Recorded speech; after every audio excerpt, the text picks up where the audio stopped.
Hello दोस्तों, welcome back to my YouTube channel Priyanka blog Australia. तो आज मैं एक बहुत अच्छी जानकारी आप लोगों के लिए लेके आया हूँ। इस वीडियो में मैं आपको बताऊंगा कैसे हम स्पाउस वीज़ा और डिपेंडेंट वीज़ा ले सकते हैं ऑस्ट्रेलिया के लिए, और आपको इस वीज़ा के लिए क्या क्या डॉक्यूमेंट्स की रिक्वायरमेंट्स होंगी और कितने फंड्स की ज़रूरत होगी, और ये वीज़ा आपको कितने साल का मिलता है, क्या इसमें वर्क राइट्स मिलते हैं। ये सारी चीज़ मैं इस वीडियो में डिस्कस करूँगा आपके साथ, और आपको बताऊँगा कि वीज़ा कैंसिलेशन के क्या कारण हो सकते हैं। तो मेरे साथ बने रहना प्लीज़, पूरी वीडियो को अंत तक देखना। अगर ये वीडियो आपको अच्छी लगे तो ये शेयर ज़रूर करना, और अगर आपको कोई भी क्वेश्चन हो तो आप हमें कमेंट सेक्शन में कमेंट छोड़ सकते हो, तो मैं आपको 24 आवर्स के अंदर रिप्लाई करने की कोशिश करूँगा। तो चलिए शुरू करते हैं। तो सबसे पहले मैं आपको बता देना चाहता हूँ, जब आपकी मैरिज हो जाएगी तो आपको अपना और अपनी वाइफ का पासपोर्ट बनवाना पड़ेगा, और आपको आधार कार्ड बनवाना पड़ेगा और पैन कार्ड बनवाना पड़ता है। ये तो डॉक्यूमेंट्स जो आपने रूटीन में भी, हम अपनी डेली रूटीन में भी बनवाते हैं अपनी लाइफ में। और उसके बाद आपको एक स्पेशल डॉक्यूमेंट्स बनवाना पड़ता है जिसका नाम है मैरिज सर्टिफिकेट। मैरिज सर्टिफिकेट बनवाना पड़ेगा, और या फिर अगर किसी बंदे ने कोर्ट में मैरिज की है वो भी चल जाएगा। अगर किसी ने गुरुद्वारे में या मंदिर में मैरिज की है और वो सर्टिफिकेट वो देते हैं मंदिर वाले, गुरुद्वारे वाले, तो वो एक्सेप्टेबल नहीं होता ऑस्ट्रेलिया की इमिग्रेशन में। मैरिज सर्टिफिकेट बनवाने के बाद आप बारी आती है कि कई बार लोग पूछते हैं कि शादी कितनी पुरानी होनी चाहिए। तो मैं आपको बता देना चाहता हूँ, शादी कम से, जैसे अगर नॉर्मली देखें तो 1 ईयर की पुरानी होनी चाहिए, और कम से कम 9 मंथ्स की तो होनी ही चाहिए अगर आपको ऑस्ट्रेलिया के लिए स्पाउस वीज़ा अप्लाई करना है। उसके बाद आपको कुछ फ़ोटोज़ और वीडियोज़ की ज़रूरत पड़ेगी भी, जो इमिग्रेशन डिपार्टमेंट में देनी पड़ती है कि शादी के प्रूफ के तौर पर, मैरिज सर्टिफिकेट के साथ साथ। तो उसके बाद बात आती है कि हमें स्टडी कितनी करनी चाहिए वीज़ा लेने के लिए। तो मैं आपको देना चाहता हूँ, जो मेन एप्लीकेंट है, मेन एप्लीकेंट का मतलब ये होता है जो बंदा वहाँ पर स्टडी करने जाएगा तो उसको मिनिमम ग्रेजुएशन की ज़रूरत होती है, और पोस्ट ग्रेजुएशन भी हो सकती है, मतलब मिनिमम तो ग्रेजुएशन होनी ही चाहिए। तो उसके हिसाब से ही उसको एडमिशन आगे मिलेगा। और जो उसका स्पाउस होता है उसकी भी मिनिमम ग्रेजुएशन होनी चाहिए, या फिर पोस्ट ग्रेजुएशन, या जो भी स्टडी उसके पास हो वो कर सकता है। मिनिमम ग्रेजुएशन होनी चाहिए। अगर स्पाउस के पास डिप्लोमा है तो वो भी एक्सेप्टेबल है, और उसके साथ भी आप स्टडी कर सकते हो। और दूसरी बात, जो भी आपका स्पाउस होता है, या आदमी हो या लेडीज हो, तो उसके लिए आपको उसका इनकम सोर्स दिखाना पड़ेगा, और उसका वर्क एक्सपीरियंस भी उसमें शो करना पड़ेगा अगर उसके पास स्टडी के बाद गैप है तो।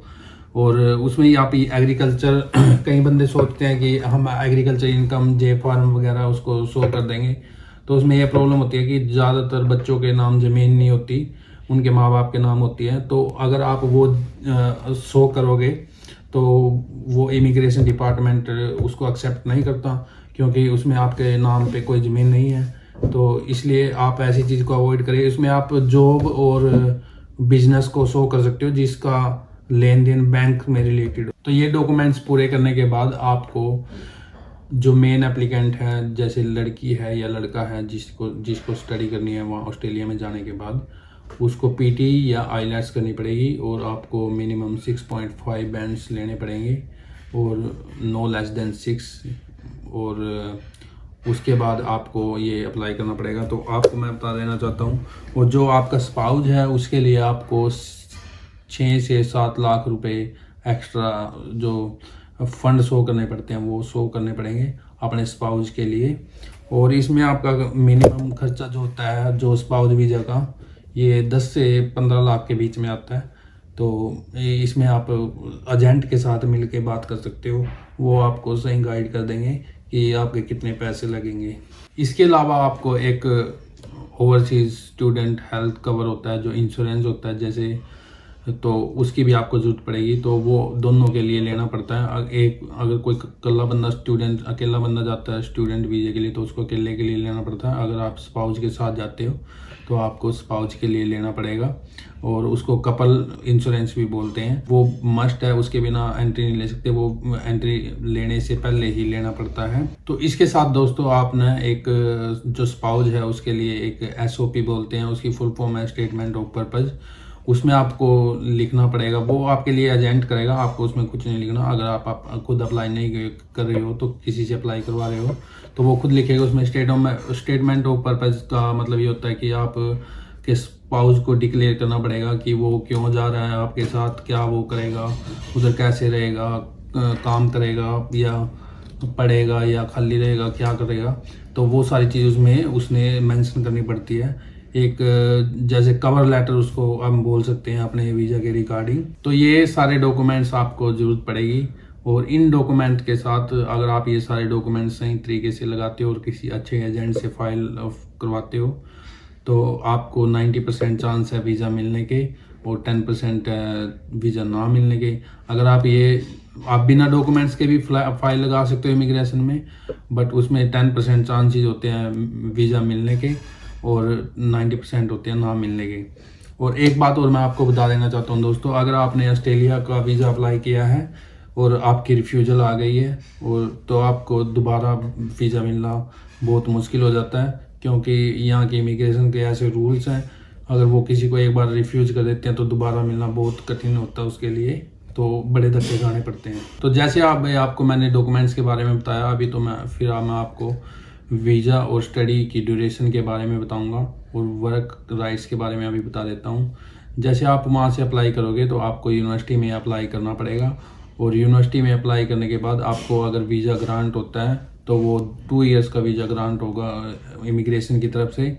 2 इयर्स की स्टडी भी 2 इयर्स की होगी, और 2 इयर्स की स्टडी होने के बाद आपको यहाँ पर एक टेम्परेरी वीज़ा होता है जो वर्क वीज़ा भी जिसको बोलते हैं, 2 इयर्स का वो मिलेगा आपको। मतलब आप अगर सही समय पे आपके दोनों वीज़े आ गए तो आपको 4 इयर्स का वीज़ा मिल जाएगा। तो अभी मैं आपको बता दे वर्क राइट्स के बारे में बताता हूँ। जो मेन एप्लीकेंट होता है, जो स्टूडेंट होगा, उसको सिर्फ 20 आवर्स वर्क राइट्स होंगे पर वीक। मतलब कि वो सिर्फ 20 घंटे ही काम कर सकता है एक वीक में। और जो उसके साथ स्पाउस होगा, या वो आदमी हो या लेडीज हो, मतलब जो भी हो, उसको अनलिमिटेड वर्क राइट्स होते हैं। उसके ऊपर कोई लिमिटेशन नहीं होती वर्क राइट्स की, वो जितना मर्जी चाहे काम कर सकता है। बट उसके ऊपर एक लिमिट होती है कि वो 3 मंथ से ज़्यादा स्टडी नहीं कर सकता। जो स्टडी करने वाला बंदा है वो काम 20 घंटे से ज़्यादा नहीं कर सकता पर वीक, और जो स्पाउस है जिसको काम करने की पूरी छूट है वो स्टडी नहीं कर सकता, वो सिर्फ 3 मंथ्स की स्टडी कर सकता है। तो ये सारी इन्फॉर्मेशन थी दोस्तों इस वीज़ा के रिगार्डिंग। और इसके बाद मैं आपको एक बात और क्लियर कर देना चाहता हूँ। जैसे हम स्पाउस वीज़ा के लिए अप्लाई करते हैं, उसमें ये ज़रूरी नहीं होता कि हाँ जो दो बंदों के लिए अप्लाई किया है तो दोनों का ही वीज़ा आ जाए। उसमें ऐसा भी हो सकता है जो मेन एप्लीकेंट है, जो स्टूडेंट के लिए अप्लाई कर रहा है, उसका भी वीज़ा ग्रांट हो सकता है और स्पाउस का रिजेक्शन हो सकती है। और उस जो आप फीस भरते हो और उसको वापस लेने के लिए अगर अप्लाई करते हो वीज़ा कैंसिल होने के लिए स्पाउस का, तो देखिए जैसे अगर हम 2 बंदों के लिए वीज़ा अप्लाई करते हैं स्पाउस वीज़ा, और उसमें से मेन एप्लीकेंट का वीज़ा कई बार इमिग्रेशन डिपार्टमेंट इशू कर देता है और जो स्पाउस होता है उसका रिजेक्शन कर देता है।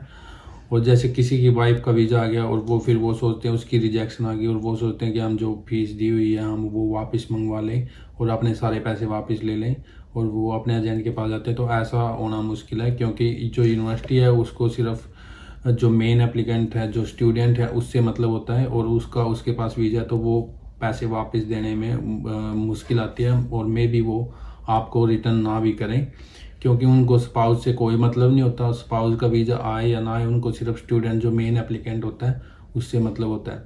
तो ये सारी जानकारी थी आज दोस्तों।